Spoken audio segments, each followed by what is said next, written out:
What's good, everyone? This is your boy Dak908, aka the Dig Dug himself, and today, guys, I want to take a quick look at the new Armored Core 6 trailer that they gave us. Well, gameplay trailer, if you will. Actually shown about 5 minutes of gameplay or so, 4 to 5 minutes. But some of the things I just noticed when watching the trailer myself a time or two, I just want to go over some of my thoughts on what we actually saw. Luckily, the gameplay itself was broken into segments, and that's actually really useful for me, so that way we'll talk about each segment individually as we go through this. So the first thing I want to note is the same thing they gave everyone access to, the viability of how big the world is, the scale of the world. If you see, this one particular level that we're sitting in is quite vast. The character sits still, and you can look at all majesty that is the world. I mean, there's verticality, there's all sorts of stuff, which isn't necessarily totally new, but the fact that they actually filled it in with things that seem tangible is pretty cool. Now, the first thing I noticed about like the actual gameplay is the strafe thrusters. These are the thrusters that actually come out from the shoulders.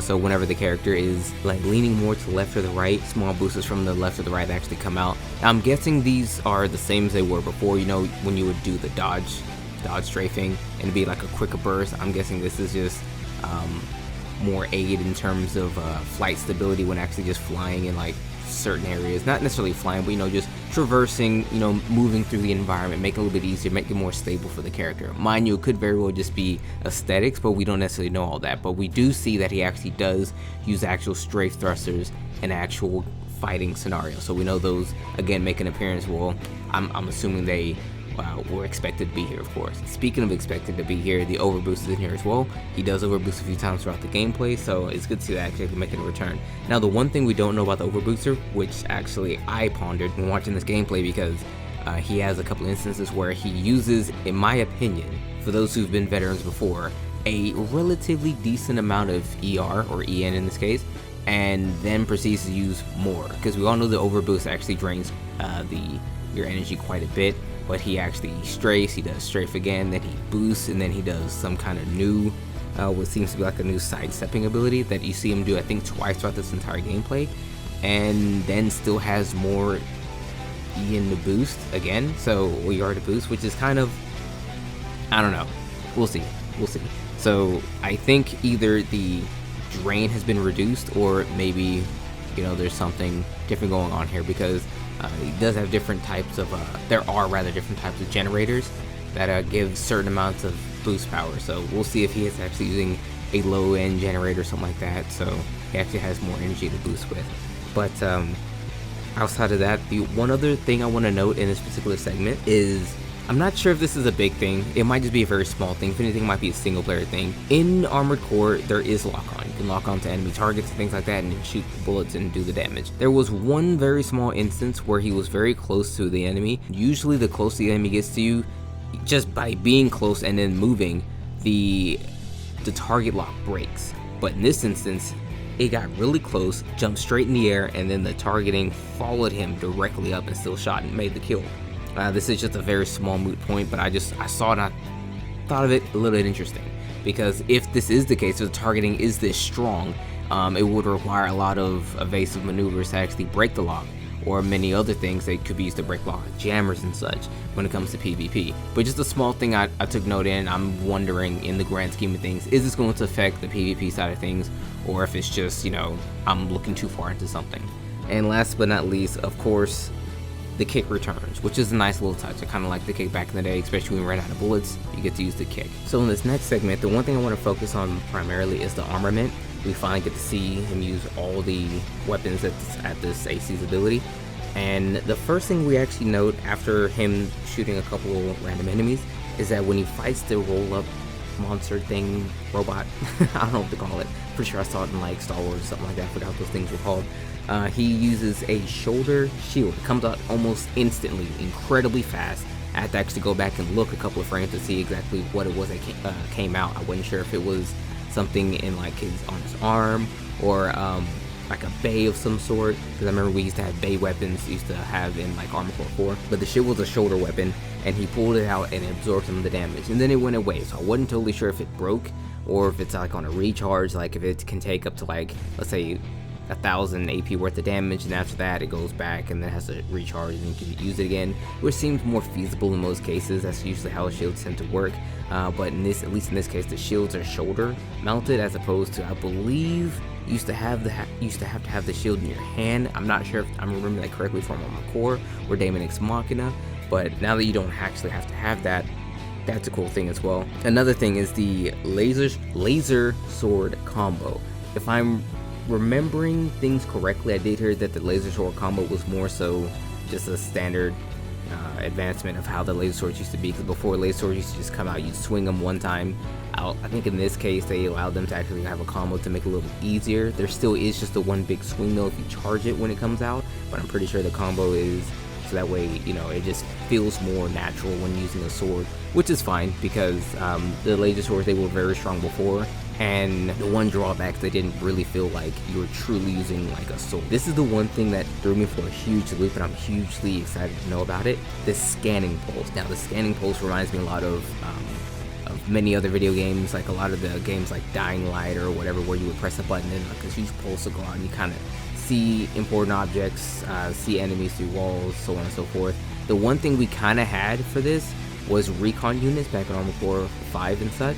So you would pop the recon unit and then go into scan mode, like the proper scan mode, and then the recon unit would highlight all these objects or whatever. It could highlight other players so you can actually see what their AP was, their defenses, all kinds of things to know, okay, this guy has good chemical defense. I should probably swap to KE because that's real low KE for some reason. I don't know why you would have low KE. Maybe this removes the recon units, or maybe instead of manually having to deploy them, they instead work on like this pulse. You would have them just press a button instead of, again, pop the unit and then go into scan mode. It's just one button.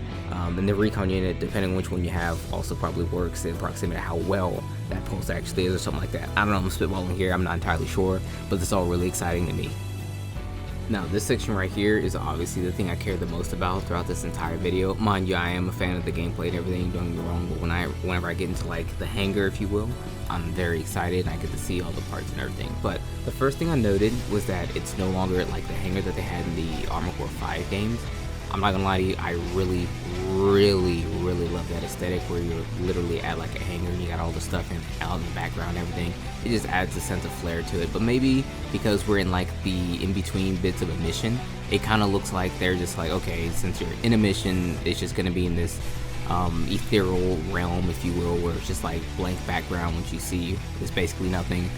Maybe that's what it's gonna be, and if that is the case, and I'm okay with that, because, well, once you actually do get back home, if you will, you have like the hangar, you know, people walking around or whatever, just it looks like an industrial, like living, breathing world or something like that, where like it's a whole thing for you. I don't know, I'm a sucker for it, so I'm just really excited to see that maybe it come back. But if it doesn't come back, it'll be a bit of a bummer. Outside of that, one thing I want to note, they seem to make it look a little bit more simplified, like it looks a little easier to navigate. And going off of what we can see as far as the parts that this player has, these are the things that they've either collected or purchased on their own, because you can see where it has the blade underneath that it has what seems to be a rifle, then an assault rifle of some sort. So of course it's just the items that they have at hand, and due to the small number of parts they have at hand, this section where we are in the game seems to be very early on, maybe the second level or something like that, because I don't have too many parts. So there's something I'm just noticing there. One thing I didn't see, but I'm guessing it may very well still be, because you look at the bottom left of the video there, it actually shows the button prompts, if you will, where it says help and then show display or whatever. I'm guessing that's where they hid the charts and everything, because I really use the charts and all the extra numbers like actively all the time. Like I would scroll through the entire weapon list, and based on like how a certain number would fluctuate with what I'm going for with the build, will dictate if I'm going to use that part or not. Like, especially if I'm using it for one particular purpose, like I need my E and drain to be this exact number, I will find the part to go with it, and everything else. You know, it just this real nitpicky nerdy stuff when it comes to making these builds, because you know that's kind of my thing. Speaking of like numbers and such, one thing I noted was the AP for the entire AC is very low.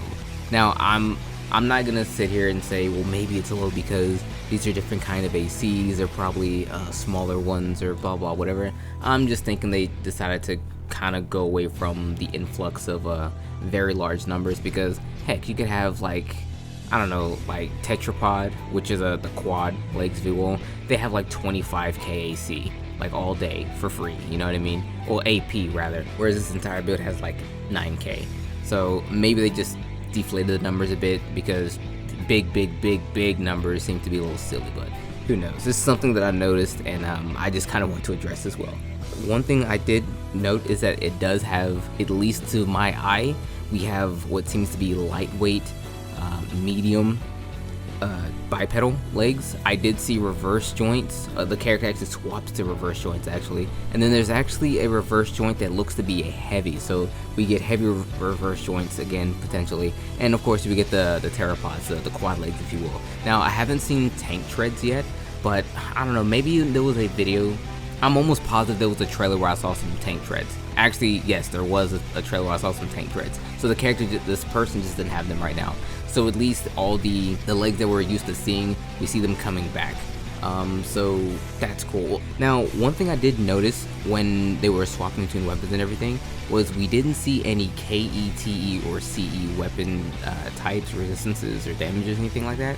So maybe they took that out the game, not entirely sure. But we do know there is some elemental things, question mark, well, quotations in elemental, because you do have the laser sword, and he does swap to a plasma missile launcher or plasma launcher or something along those lines. Now, mind you, I'm saying this because I'm not looking at the video currently right now. I'm just going off of my notes, so I apologize if my notes are slightly wrong, but there was plasma in the video, so potentially maybe we don't have those anymore. I did see him swap from a assault rifle, which was the first weapons that he was using, to a rifle, and they both seem to have the same kind of bullet projectile. If you kind of look at the projectiles, you can kind of tell what typings they are. CEs tend to have like a big bullet, you would see it. Then KE just looks like regular bullets, and then TE was, well, like energy beams and stuff. So maybe that's gone. If it is gone, I guess that's okay.